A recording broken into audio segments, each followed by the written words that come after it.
सभी दोस्तों को नमस्कार। मैं मोहित अवस्थी अपने चैनल स्टडी विथ मोहित में आप सभी लोगों का बहुत बहुत स्वागत करता हूं।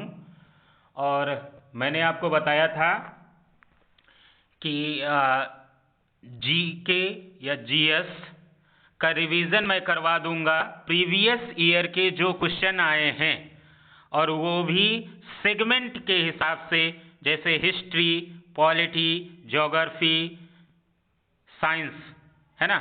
ट्रेडिशनल जीएस में ये 4 सेगमेंट सबसे ज़्यादा महत्वपूर्ण होते हैं। हिस्ट्री, ज्योग्राफी, पॉलिटी, साइंस, ये 4 बहुत महत्वपूर्ण होते हैं। इनको करवा देंगे और वो भी टॉपिक वाइज करवाएंगे। जैसे इतिहास की शुरुआत ही होती है पाषाण काल से। एक डेमो क्लास मैंने दी थी, इसलिए दी थी कि अगर आप लोगों को पसंद आएगा तो ये सब निःशुल्क है और आपके रिवीजन के लिए है। अगर आप सुनेंगे तो इससे आपका बहुत फायदा होगा और आपको ये भी जानकारी हो जाएगी कि किस प्रकार के क्वेश्चन पूछे जाते हैं। वैसे घर पर बैठ करके बहुत कम ही लोग रिवाइज करते हैं, है ना। तो अगर आप ऑडियो में लगा करके भी सुन लेंगे तो आपका फायदा होगा। चलिए टॉपिक वाइज पढ़ेंगे। जैसे इतिहास जब भी हम पढ़ते हैं तो पाषाण काल से ही पढ़ना शुरू करते हैं। तो पाषाण काल से कौन कौन से प्रश्न पूछे गए हैं एनटीपीसी में। मित्रों ये भी ध्यान रखिएगा कि ये प्रश्न जो हैं ऐसा नहीं है कि किसी अन्य परीक्षा में नहीं पूछे जा सकते हैं। घुमा फिरा करके प्रश्न सारे वही होते हैं, कुछ अलग से नहीं बनाया जाता है। एग्जाम चाहे जो भी हो, है ना, बस जो एक फ्रेमिंग होती है क्वेश्चन की वो बदल जाती है। तो पहला क्वेश्चन ये देखते हैं कि इनमें से कौन सा पाषाण युग के 3 प्रमुख कालों के अंतर्गत नहीं आता है ना। क्या समझेंगे? आंसर भी दिया हुआ है, लेकिन आप लोग आंसर पर फोकस मत करिए। आप लोग सिर्फ और सिर्फ किस पर फोकस करेंगे? सुनने पर और ये जानने पर कि कौन कौन से क्वेश्चन आ रहे हैं। इनमें से कौन सा पाषाण युग स्टोन एज के 3 प्रमुख कालों, मतलब स्टोन एज की बात की जा रही है, स्टोन एज के 3 प्रमुख कालों के अंतर्गत नहीं आता है। जैसे विकल्प ए में पुरापाषाण काल, नवपाषाण काल, ताम्र पाषाण काल, मध्य पाषाण काल, है ना। तो सबको पता है कि अगर हम पाषाण युग की बात करें, स्टोन एज की बात करें, तो स्टोन एज जो है वो पुरापाषाण काल, मध्य पाषाण काल और नवपाषाण काल में विभाजित किया गया है। जबकि ताम्र पाषाण काल क्या है? अलग है। तो सही आंसर इसका क्या हो जाएगा? ताम्र पाषाण काल। क्लियर है ना। अब ध्यान दीजिएगा, पाषाण युग का मतलब क्या होता है कि पाषाण युग में मनुष्य पत्थरों का उपयोग करता था, है ना। किसका उपयोग करता था? पत्थरों का उपयोग करता था। क्लियर रहिएगा। ताम्र पाषाण काल में मनुष्य तांबे का उपयोग करने लगा था। और यह भी आपको पता होना चाहिए कि मनुष्य के द्वारा सबसे पहले उपयोग की जाने वाली धातु भी तांबा है। सबसे पहले उपयोग की जाने वाली धातु तांबा है। और पहला पालतू पशु कौन सा माना जाता है? याद रखिएगा, कुत्ता। तीनों चीज याद रखिएगा। पाषाण युग को 3 भागों में डिवाइड किया गया है: पुरापाषाण काल, नवपाषाण काल, मध्य पाषाण काल। और ताम्र पाषाण काल में मनुष्य तांबे का उपयोग करने लगा था। और मनुष्य के द्वारा सबसे पहले उपयोग की जाने वाली धातु भी तांबा है। यह भी याद रखिएगा कि तांबा विद्युत का अच्छा सुचालक है। कॉपर जो है वो विद्युत का गुड कंडक्टर ऑफ इलेक्ट्रिसिटी और हीट का भी। जैसे सबसे अच्छा पूछा जाएगा कि विद्युत का सुचालक कौन है, तो क्या बता देंगे? चांदी है। लेकिन दूसरे नंबर पर विद्युत का सबसे अच्छा सुचालक क्या है, तो क्या बताएंगे? तांबा है। ऐसे ही मित्रों मैं आपको बताता रहूंगा। नेक्स्ट क्वेश्चन देखते हैं।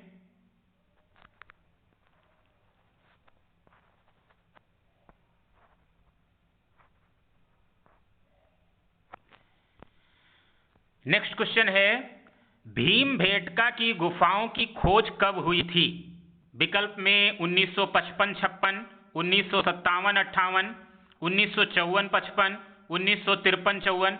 आंसर आपको क्लियर है कि भीमबेटका की गुफाओं की खोज 1957-58 में हुई थी। कब हुई थी? 1957-58 में। अब ध्यान दीजिएगा, ये तो याद रहेगा आपको कि 1957 की बात है, जैसे 1857 की क्रांति है ना, उसी प्रकार से 100 साल बाद 1857 की क्रांति हुई थी, तो 1957 मतलब 100 साल बाद किसकी खोज हो गई? भीमबेटका की गुफाओं की खोज हो गई। अब ये क्लियर रहिएगा कि ये जो भीमबेटका की गुफाएं हैं कहाँ हैं? मध्य प्रदेश में हैं। और मध्य प्रदेश में भी कहाँ हैं? तो मध्य प्रदेश का एक जिला है, कौन सा? रायसेन जिले में स्थित हैं। क्या याद रखेंगे कि भीमबेटका की गुफाएं मध्य प्रदेश में हैं, मध्य प्रदेश में रायसेन जिले में हैं। और याद रखिएगा कि मध्य प्रदेश में आपको पता है विंध्यन पर्वत है। कौन सा पर्वत है? विंध्यन पर्वत है। तो ये गुफाएं भी क्या हैं? चारों तरफ से किससे घिरी हुई हैं? विंध्यन पर्वत मालाओं से घिरी हुई हैं। याद रखिएगा, जो भीमबेटका की गुफाएं हैं वो विंध्यन पर्वत मालाओं से घिरी हुई हैं। और ये पूरा पाषाण काल की गुफाएं हैं, ये भी याद रखिएगा। पूछा जाएगा भीमबेटका की गुफाएं किस काल की हैं, तो क्या बताएंगे? पुरा पाषाण काल की गुफाएं हैं। आपको पता है कि पुरा पाषाण काल में मनुष्य जो है वो गुफाओं में रहता था, पत्थर का उपयोग करता था। पत्थर का उपयोग जानवरों को मारने के लिए किया जाता था। खोज पूछा जाएगा कि ये जो खोज है भीमबेटका की वो किसने किया था? तो विष्णु श्रीधर वाकड़कर। किसने किया था? विष्णु श्रीधर वाकड़कर, है ना। विष्णु को याद रखिएगा, भीम विष्णु, है ना। बस इतना याद रखिएगा कि भीमबेटका, भीमबेटका से भीम निकाल लेंगे और इधर विष्णु श्रीधर वाकड़कर से विष्णु निकाल लेंगे, है ना। तो भीम विष्णु ने खोज किया कब? 1957 में। कब खोज किया? 1957 में। हैं कहाँ भीमबेटका की गुफाएं? मध्य प्रदेश में। और मध्य प्रदेश में भी कहाँ पर? रायसेन जिला में। और चारों तरफ से ये जो भीमबेटका की गुफाएं हैं वो विंध्यन पर्वतमालाओं से घिरी हुई हैं। साथ में याद रखिएगा जो सबसे ज्यादा महत्वपूर्ण है कि यूनेस्को ने भीमबेटका की गुफाओं को विश्व धरोहर स्थल घोषित किया है। यूनेस्को ने भीमबेटका की गुफाओं को विश्व धरोहर स्थल घोषित किया है। क्या घोषित किया है? विश्व धरोहर स्थल। क्लियर है ना। नेक्स्ट क्वेश्चन देखते हैं।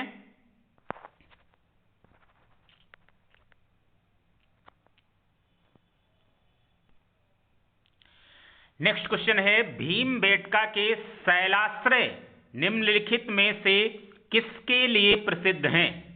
भीमबेटका के शैलाश्रय निम्नलिखित में से किसके लिए प्रसिद्ध हैं? विकल्प में देखिए, मौर्य वंश के दौरान की गई चित्रकारी के चिन्हों की वजह से हो ही नहीं सकता है। जब ये पुरा पाषाण काल के समय के हैं तो मौर्य काल की कोई बात ही नहीं है। मुगलों की मूर्तिकला के चिन्हों की वजह से सवाल ही नहीं उठता है ना। प्रारंभिक द्रविड़ काल के चिन्हों की वजह से ये भी नहीं होगा। क्लियर है। भारतीय, विकल्प नंबर डी पढ़िएगा, भारतीय उपमहाद्वीप पर मानव जीवन के प्राचीनतम चिन्हों की वजह से ही भीमबेटका फेमस है ना। किस लिए फेमस है? भारतीय उपमहाद्वीप पर मानव जीवन के प्राचीनतम चिन्हों की वजह से ही भीमबेटका फेमस है। क्लियर है ना भैया। अगला प्रश्न देख लेते हैं।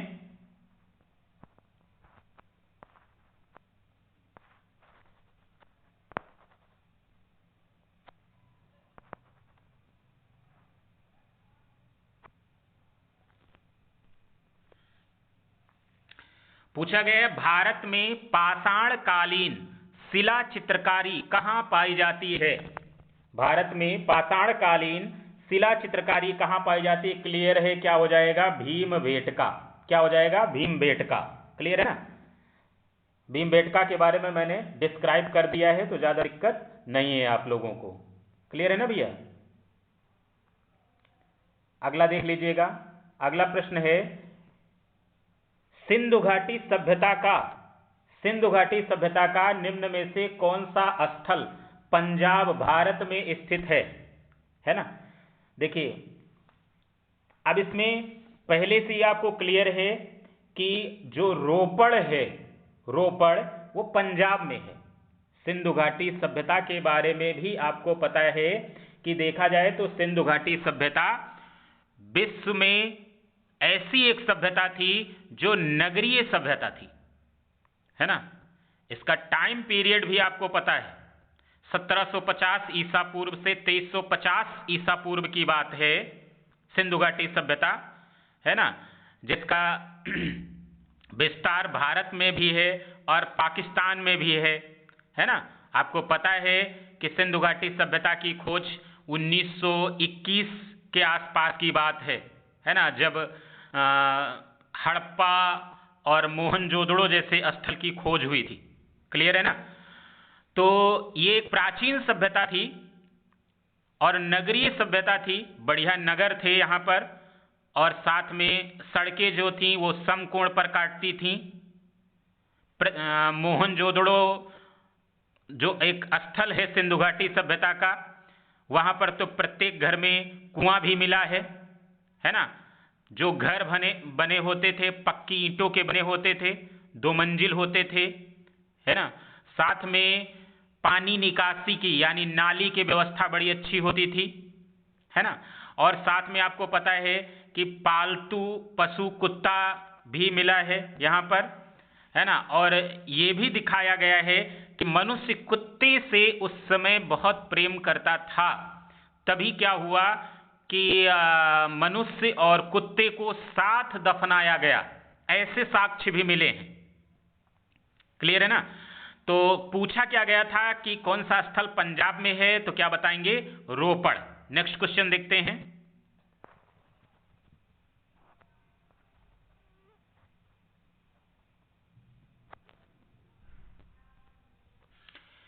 प्रश्न है, हड़प्पा की अधिकांश मानक मोहरे, ठीक ना, डैश डैश नामक एक प्रकार के मुलायम पत्थर से बनी होती थीं, जो 2x2 विमा के साथ वर्गाकार आकृति का होता था तथा जिसका उपयोग व्यावसायिक उद्देश्यों के लिए किया जाता था।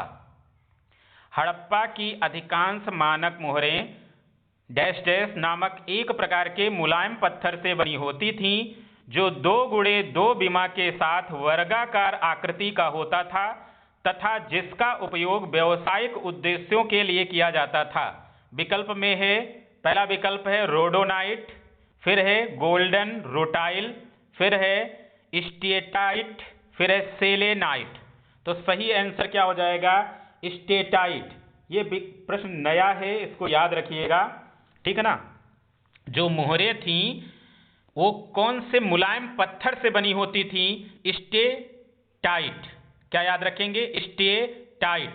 इसको अंग्रेजी में दे दिए हैं, है ना। बाकी सेलखड़ी तो बहुत फेमस है कि हड़प्पा की जो अधिकांश मोहरे थीं वो सेलखड़ी की बनी होती थी। किसकी बनी होती थी, सेलखड़ी की बनी होती थी। लेकिन इन लोगों ने क्या किया है, प्रश्न का रूप चेंज कर दिया है, अंग्रेजी शब्द लिख दिया है स्टेटाइट, है ना। तो सेलखड़ी की अंग्रेजी क्या हो जाएगी, स्टेटाइट। हड़प्पा की जो मोहरे हैं वर्गाकार होती थी, किस चीज की बनी होती थी, सेलखड़ी की, और सेलखड़ी की अंग्रेजी क्या है, स्टेटाइट। क्लियर है ना। नेक्स्ट क्वेश्चन देखते हैं।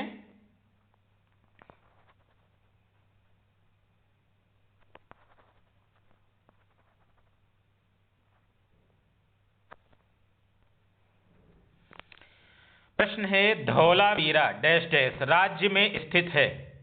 धौलावीरा राज्य में स्थित है। भैया बहुत फेमस है धौलावीरा। कहाँ स्थित है, गुजरात में स्थित है। धौलावीरा सिंधु घाटी सभ्यता का एक स्थल है जो कहाँ स्थित है, गुजरात में स्थित है। और इस स्थल की खोज किसने किया था, तो क्या बताएंगे, जगपति जोशी ने किया था। किसने किया था, जगपति जोशी। धौलावीरा जगपति, याद रखिएगा कब किया, 1968 में, 1968 में धौलावीरा की खोज जगपति जोशी ने किया था।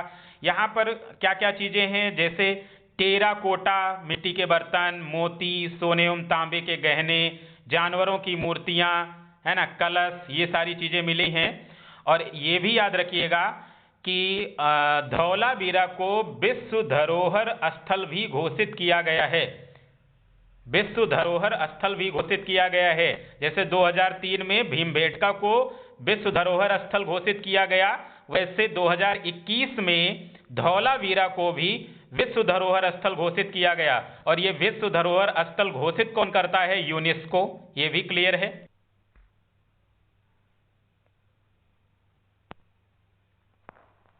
नेक्स्ट क्वेश्चन देख लेते हैं।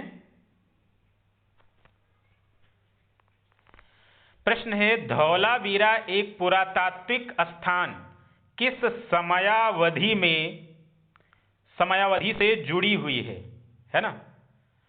अब देखिए भैया, कुल मिलाकर के ये पूछना ये चाह रहे हैं कि धौलावीरा जो है वो किस समय का है ना।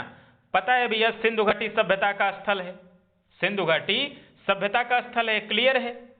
तो आंसर इसका क्या हो जाएगा? सी। अगला देख लीजिएगा, अगला प्रश्न है, मोहनजोदड़ो में पाया गया विशाल स्नानागार द ग्रेट बाथ एक विशाल वृत्ताकार टैंक था, बेलनाकार टैंक था, त्रिभुजाकार टैंक था, आयताकार टैंक था, है ना। तो आपको पता है कि ये जो स्नानागार मिला है मोहनजोदड़ो से वो आयताकार था। कैसा था? आयताकार था। और मोहनजोदड़ो की खोज आपको पता है कि 1922 में राखालदास बनर्जी ने किया है। किसने किया है? राखालदास बनर्जी। और मोहनजोदड़ो को मुर्दों का टीला भी कहते हैं, और मोहनजोदड़ो से प्रत्येक घर से कुआं भी मिला है, ये भी याद रखिएगा, है ना। और यहाँ की एक खास बात क्या थी? 3 मुख वाले देवता जिन्हें पशुपतिनाथ कहते हैं की मूर्ति मिली। कई बार पूछा गया है कि सिंधु घाटी सभ्यता के किस स्थल से पशुपतिनाथ की मूर्ति मिली है, तो क्या बताएंगे? मोहनजोदड़ो से। नेक्स्ट क्वेश्चन देखते हैं।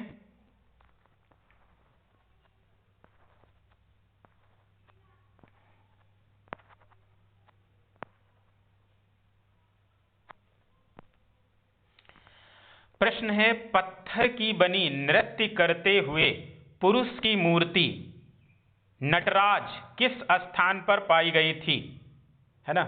पत्थर की बनी नृत्य करते हुए पुरुष की मूर्ति नटराज किस स्थान पर पाई गई थी? लोथल, रंगपुर, हड़प्पा, मोहनजोदड़ो, है ना। तो नटराज की जो मूर्ति मिली है वो कहाँ मिली है? हड़प्पा, याद रखिएगा। नटराज हड़प्पा, है ना, नटराज हड़प्पा, याद रखिएगा। चूना पत्थर से बना हुआ था, ये भी याद रखिएगा। अच्छा, एक बार ये भी पूछा गया है कि जो नटराज की मूर्ति मिली है तो इनके पास में कौन कौन से मतलब पशु थे, है ना। तो दाहिने पैर के पशु नहीं, कैसे किस तरह से खड़ी है, ये बात पूछा गया था। तो दाहिने पैर के बल पर खड़ा है, बायां पैर नृत्य की मुद्रा में ऊंचा उठा हुआ है, और ऊंचाई लगभग 7 से 8 इंच है ना। ऊंचाई कितनी है? 7 से 8 इंच है। नटराज मूर्ति कहां से मिली है? तो क्या बताएंगे? हड़प्पा से मिली है। नेक्स्ट क्वेश्चन देख लेते हैं।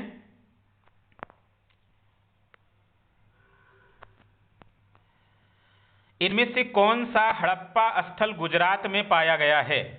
गुजरात में बालाथल, खांडिया, मांडा, धौलावीरा, है ना।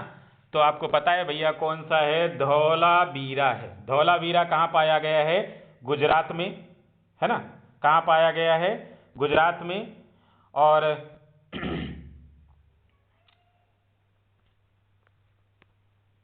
इसको भी विश्व धरोहर सूची में शामिल कर दिया गया है, धौलावीरा को भी, ये भी याद रखिएगा।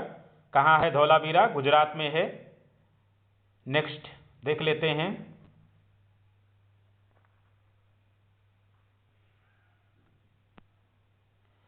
नेक्स्ट है, निम्नलिखित में से कौन सा स्थल सिंधु घाटी सभ्यता का हिस्सा नहीं है? मोहनजोदड़ो, हड़प्पा, लोथल, उरूक। बहुत सरल प्रश्न है। मोहनजोदड़ो, हड़प्पा, लोथल, धौलावीरा, राखीगढ़ी, है ना, ये सब क्या हैं? सिंधु घाटी सभ्यता के स्थल हैं।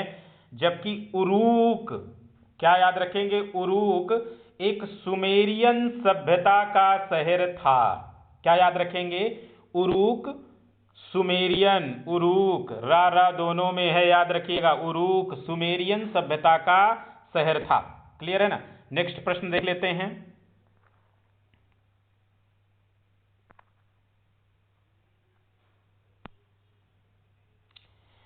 सिंधु सभ्यता के इनमें से किन स्थलों में जलाशयों के साक्ष्य मिले हैं, है ना।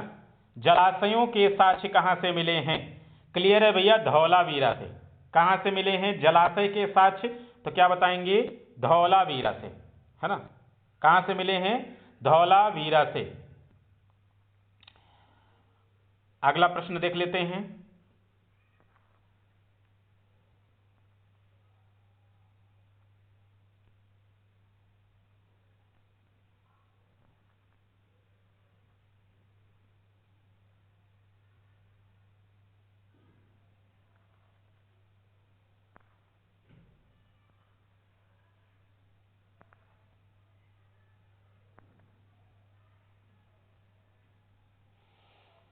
देखिए प्रश्न दिया हुआ है, डैश डैश का विकास 5000 BC ईस्वी से मालवा के दक्षिण की ओर एवं उत्तर की ओर गंगा घाटी के पूरे तलहटी क्षेत्र में हुआ। सिंधु घाटी सभ्यता की बात की जा रही है ना। सिंधु घाटी सभ्यता का विकास 5000 ईसा पूर्व में मालवा के दक्षिण की ओर एवं उत्तर की ओर गंगा घाटी के तलहटी क्षेत्र में सिंधु नदी के किनारे ही बसी थी ये सिंधु घाटी सभ्यता, है ना। तो मित्रों, अगर आप लोगों को रिवाइज करना है और ये पसंद आ रहा है मेरी क्लास, तो मैं ऐसे ही कराता रहूँगा टॉपिक वाइज, जैसे हिस्ट्री के प्रश्न, साइंस के, ज्योग्राफी के, पॉलिटी के। और ये भी भरोसा रखिए कि अगर आप ये क्लास वैसे ड्यूरेशन अभी कम टाइम ले रहा हूँ, देखता हूँ कैसा रिस्पांस आता है आप लोगों का, कितना व्यू आता है, कैसे आप लोग पसंद करते हैं।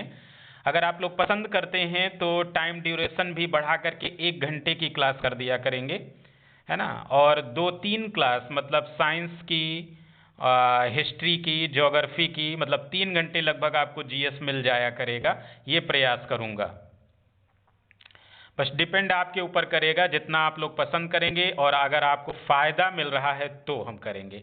सब निःशुल्क व्यवस्थाएं हैं और फ़ायदा तो होगा, ये तय है, क्योंकि घुमा फिरा करके इसी तरीके के प्रश्न आते हैं और व्याख्या के साथ में बताते रहेंगे।